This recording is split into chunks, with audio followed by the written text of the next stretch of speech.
sevincli və həyəcanlıyam. Doğma yurdum, ata yurdum, Ağdərə rayonuna köç eləmişik.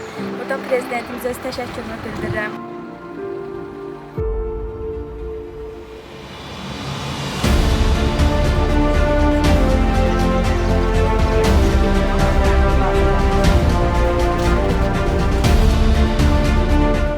Bu torpaq da bizim Azərbaycan torpağıdır. Bu torpaq Azərbaycan torpağıdır. Allah prezidentimizin ömrünü uzun eləsin ki, buradan ermənini qovdu. Bu özüm ana torpağımızdan. Biz geldik bura, bu torpaq bizə qismət oldu.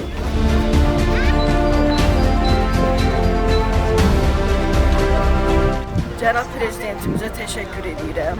Çox sağ olsun. Bizi hər şeylə təmin elədiyi üçün.